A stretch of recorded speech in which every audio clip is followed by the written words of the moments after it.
We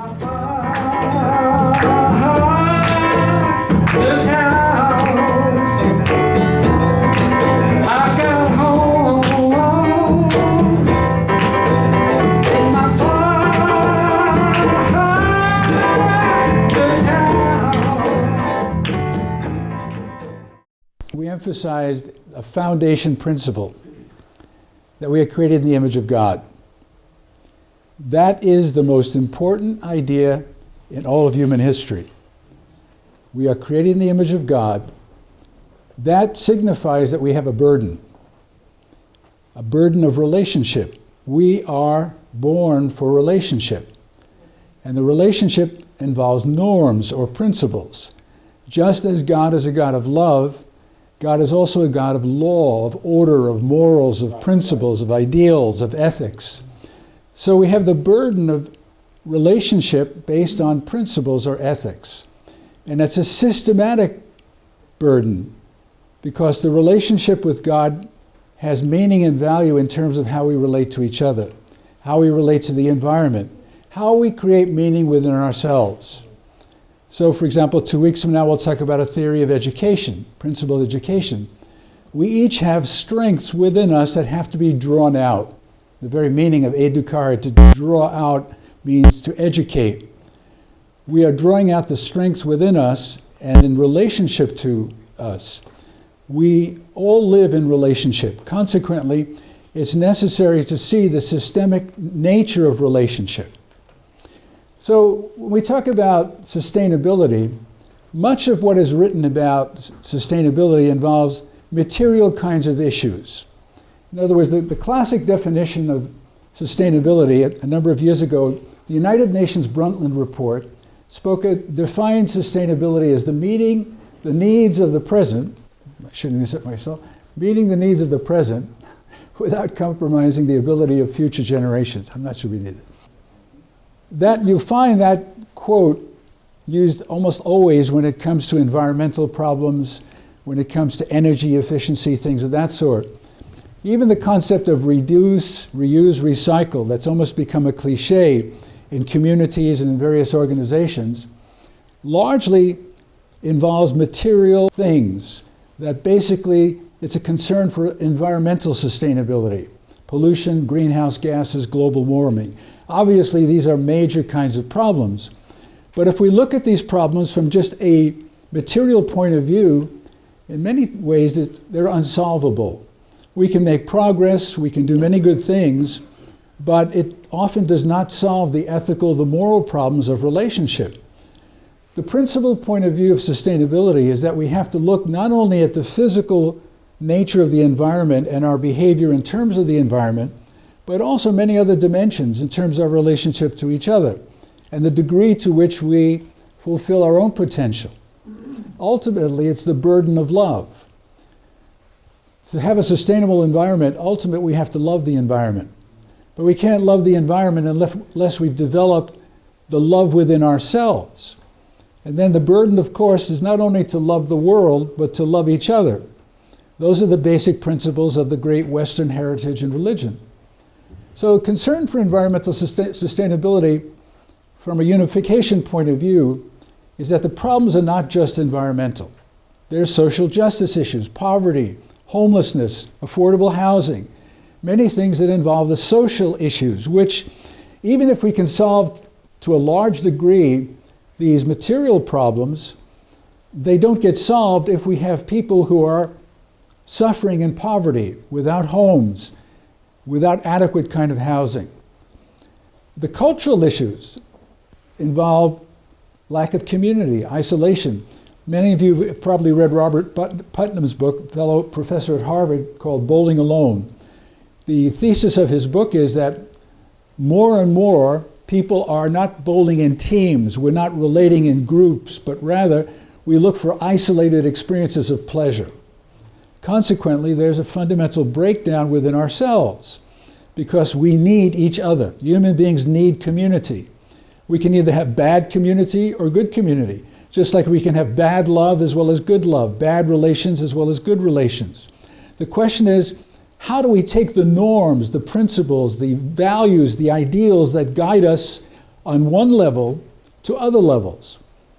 So also economic issues. What do we manufacture and how do we design and build what humans need? The whole question of reduce, reuse, and recycle does not come to deal with the whole question of designing things from the get-go so that they can go back either into the material cycle or somehow into the moral cycle. The whole concept of design is very important in terms of dealing even with the physical problems. Do we think from the very beginning of how what we design will impact not only the physical environment, but impact others? The people who do the designing have to be concerned about the quality of life with the workers, the quality of life in community. To what degree in what we're designing does it impact others? You know, the law of unintended consequences is very much at work here. In other words, you can come up with a beautiful design for a physical object that saves energy, but yet isolates people. In the whole concept of suburban living, we can live in beautiful homes in the suburbs, but the amount of energy, even if it's an energy efficient house, if it's in the suburbs and there are no walkable communities, and older people are locked away in their homes so that they don't have a place, as often in Europe, you have squares where people can sit down in a plaza, talk to other people, look at young people, play cards, chess, whatever. You can have a beautiful energy efficient home, but if it doesn't take into consideration the quality of life, even our physical life, now more and more, obviously we live in Berkeley in the Bay Area, the whole idea of bicycling and using our physical body for health is very important. But often in building communities, we don't take into consideration the physical well-being of the person. One of the people in our church was for many years, the traffic engineer in Palo Alto, Carl Stoffel. Carl Stoffel's job at the beginning, many years ago, was taking traffic from point A to point B in the quickest possible way, without obstruction. Now, the very nature of traffic design in Palo Alto is, how can we ensure that people can walk and not be obstructed by cars? How can we take into consideration bicycle paths for the well-being of people? So the designers who come together in that city are not only the traffic designers, the engineers, but there are people who involve the nonprofit organizations, people in churches, people who work with other community groups dealing with mental health, physical health. It's a systemic kind of process rather than thinking moving cars from A to B in the quickest possible way. It's a different way of looking at reality, which is, from a unification point of view, the true nature of sustainability. So the unification view of sustainability involves an integrated systemic approach to problems, not merely a technical approach. How do we create a quality of life that integrates the physical, the social, and the spiritual needs of people? We're not just physical beings, we're not just social beings, but why are we truth seekers, beauty seekers, love seekers? That's our spiritual, or if you will, a divine nature. If you look at human beings, we all like beautiful music. We all look for truthful things, give us energy and creativity. We play soccer so that the body can move in beautiful ways. All these things are our desire. It's that physically we want a standard of excellence. Morally, or in terms of music and the arts, we want standards of excellence. That song, that really is a great song. I didn't realize that you wrote that song. That's a beautiful song that needs to be heard by many people. It's an uplifting song. It's a moving song where we want to move our bodies. Like Bishop Jackson and I, it almost affected me there. I was ready to go. But so the current ethic, in other words, the means by which we deal with our burden of relationship, and it's a burden. Isolation, people cannot live in isolation. They can't live in fragmented relations. They can't live in relations where they're exploited or abused by others. Human beings, in the current ethic, often focus on radical individualism. As long as I'm making it, as long as I'm doing good, as long as I've got money in my pocket, I've got it made. And, it's nice to have one of Tesla's new cars and you're going to bomb around, but there are problems. We're present-oriented people, largely speaking. These are generalizations, but generalizations that have great truth to them. Often we want more. I often talk about, in education, the goal is the classical virtues: temperance, prudence, justice, fortitude, faith, hope, and love. Temperance means self-control. Prudence means making good choices. Courage. All of these are the virtues that actually the classical writers were right on in terms of how we have to behave as human beings to realize our full value. Faith, hope, and love, the Christian virtues, give us meaning in life. How do you learn to love? What do you love? How large is your love? These are the challenges of life. It never ends. When you're a teenager, you think of love in one way. When you are older, you think of love in a very different way. How do you develop the kind of love that is the most fulfilling love? These are issues that are very important in terms of developing sustainability. So a unification ethic emphasizes the interdependence of community and the environment. Community, again, meaning not only social community, but spiritual community. We hunger for what gives us truth, what gives us beauty, what gives us love. That's the spiritual dimension of who we are as human beings. If we don't get that, we fail as human beings. We live in isolation. We feel a sense of alienation, estrangement. We feel that sense of aloneness that's not a positive aloneness. One can be alone and yet feel fulfilled. One can be terribly alone and forgotten in Manhattan. You know, I'm going home to my city, by the way. Okay, future-oriented. In other words, the unification ethic is future-oriented, not just present-oriented, in terms of not just the environment, but in terms of relationships. How do we build quality relationships over a lifetime in community with others? And it's value-based rather than consumption-based. You know, the Pope talks about the great problem in the world is that we are the culture is consuming, endlessly consuming, and yet we never feel fulfilled. It's like we have a tapeworm within ourselves, rather than a value-based consumption, where whatever you have, you're grateful for it. Gratitude is a religious virtue. It's a secular virtue as well, but it's hard to be grateful when you're looking for the next thing that you can get. I've shared how I've only been in Walmart twice in my life, and both times I've just been overwhelmed. It's like a crippling feeling. You know, you go in there and it's just endless. How can you be a religious person in Walmart? I don't know, you know. That would be a good test if somebody's religious or not. Attend a congregation to Walmart and see how they do. It really is overwhelming with things and stuff that we have. All the latest iPod 2, iPod 3, hoo-ha, you know, whatever it is. Samsung's got this one, the Microsoft is going under if they don't come up with something better, and all these things. What's next? You know, we can hardly wait. So we have a need for a normative view of who we are and how we must live in our relationships. Normative means what are the principles that guide relationship in each of these different levels. And we have to then motivate each sector of society to work in relationship to others. A book came out recently called The Revolution of Cities, and it involves the private sector, the public sector, independent sector working together. Private sector, businesses. Public sector, government. Government has a real role. Businesses have a real role in creating wealth. You can't just get wealth, you have to create wealth. For many years I was the senior director of the Global Economic Action Institute. We went all around the world. Every country knows how to spend money. Very few countries know how to create wealth. So they look for foreign aid, and the foreign aid goes to governments rather than to businesses or to others. And the independent sector are the nonprofit groups, the churches, the organizations that deal with social issues, spiritual issues, things of that sort. So when anything is decided upon, the example, let's say, of Palo Alto with getting traffic from A to B, you have to bring in elements of all of these different sectors so they can look at what is the quality of health that will come from this decision? How do our policies follow from certain principles?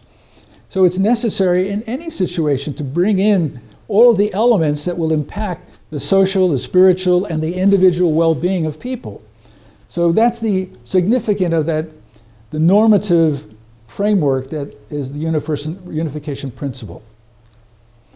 So areas where the unification view of sustainability can lead to practical policies. We always want to know, never mind these lectures, what does it mean practically? How does this actually, what policies follow from this? You know, policy follows from purpose and says the unification view identifies first principles, the one about the most significant of which is we are created in the image of God, and we are burdened by relationship. We are forced to make meaning. Even in a concentration camp, you know Frankl's book, The Search for Meaning, this fellow was in a concentration camp and he saw people die before they even were killed, murdered, They died spiritually first. They lost all meaning. The meaning that Frankl had was his remembrance of love, the love of his wife who was in another concentration camp. But the power of love allowed him to serve others and live and sustain his life and actually become a psychiatrist and offer a whole school of psychiatry involved with that book, The Man's Search for Meaning. So the nature of the person has divine value, which needs to be drawn out in relation to the environment and others. So in terms of our policies, we can have sprawl or the compact cities, waste and isolation versus the possibility of community. One of the nice things that happened here, if you want to, I don't know if you know the Fruitvale Transit Village, where they did get together lots of people in the community before they built the village. They were going to build a parking lot. This is one of the stops on the BART. They were going to build a huge parking lot so that when people came off the BART or when they stopped in the morning, they would park their car and they'd get on the BART. The people in the community said, oh, no. We got to work together on this. So they built, there's a library and there's a children's center and a number of things so that when people are going shopping in that area or they're getting on the BART, there are many other activities that they can participate in. It doesn't have to be a dead garage. It can be a life-supporting element of a good community. The automobile-dependent city versus the pedestrian-centered city. We can create streets for play, conversation, exercise, beauty, farmers markets. We have some in Berkeley, but as I've mentioned in previous lectures, Berkeley is the most radical city in America, and there's no plaza where people can just sit down and talk to each other or play chess or whatever. It can change if we have a different point of view. Green design, green business, green building, we're doing pretty well with that. So in terms of our material awareness, we're getting more and more knowledge of how to deal with building in an ecologically sustainable way. In fact, at Merritt College, they have a self-reliant house where it's actually a demonstration house where everything from the rainwater to the natural plants that are native to this area. If you want a real quick education, check out the self-reliant house at Merritt College. The affordable housing and homelessness. Co-housing, Berkeley and Oakland have examples of co-housing.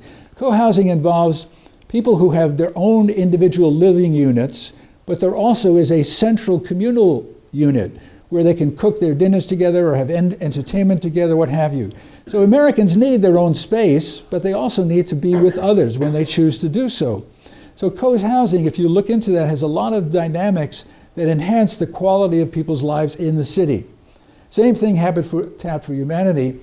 Thank God there are organizations like that build houses for poor people and count sweat equity as part of the capital. In other words, the people who actually will eventually own the house, the part of the capital that they put down is the amount of hours they put in working on that particular house. And again, there are examples in Oakland. Sustainability in faith communities. Human responsibility for others in the creation is a very old principle. It's the stewardship of the earth. One example that I checked out from reading this very famous book, very big seller all over the world, at least people who know me, called Oakland, California. If you check out, Allen Temple, why has this church become perhaps the largest church in Oakland?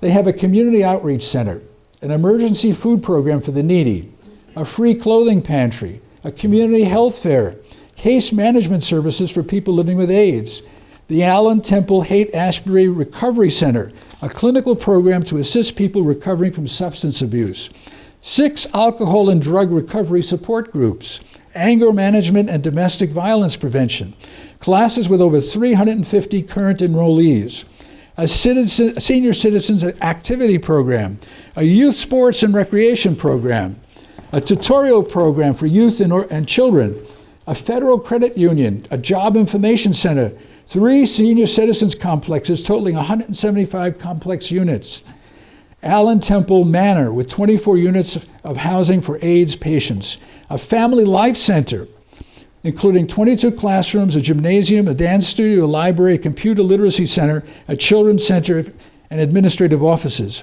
And the Dr. J. Alfred Smith Senior Training Academy, offering job training and placement to ex-offenders and the urban poor. If the church at its best is a caring, loving community, a sustainable community, no better example. You even offer Yiddish classes for people who want it.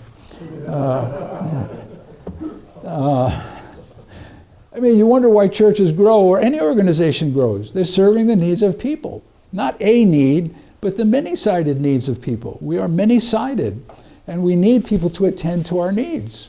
When people are not attending to our needs, we're hurting. And our purpose is to heal. The sustainable principle is ultimately a healing principle. We need to heal the earth, we need to heal each other, and we need to heal ourselves. It's like in marriage, when you get married, you're looking what something you get from your partner. What you need to be looking at, what have you got to do to heal your partner, to give love to your partner? If you look for something you're going to get, you're going to be in trouble. And that's what often romance is about. If I only find the right one, I'll just be so happy. I won't have to do anything at all.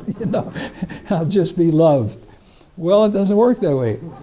And again, from bowling alone to community renewal, now in many communities they have what's called a third place. It's often Starbucks.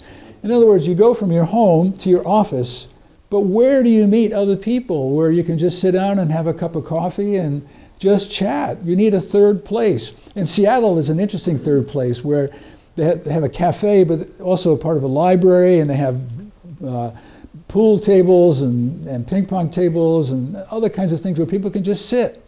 They're not looking for you to buy something and get out. We all need a third place in some way. Character education and sustainability. Without developing good character in young people through service projects, without good character, there is no such thing as sustainability. We can build wonderful things and they'll only be destroyed, as we see so much every day all around the world, unless we have quality people who are looking for the benefit of their people. The people of good character. So the conclusion is solving problems through an integrated framework of purpose and values. That's essentially how the unification view looks at sustainability. And it derives, as we've talked about in earlier lectures, from a fundamental ground of first principles. And from those first principles, we can then apply it to different areas of culture. And in 2 weeks from now, we'll talk about education. But if you have questions now, I'm happy to entertain them, or let's just enjoy each other's company, and then you can talk yourselves about activities that you do that can enhance sustainability, or how you feel your own point of view about sustainability. Thank you so much for your patience.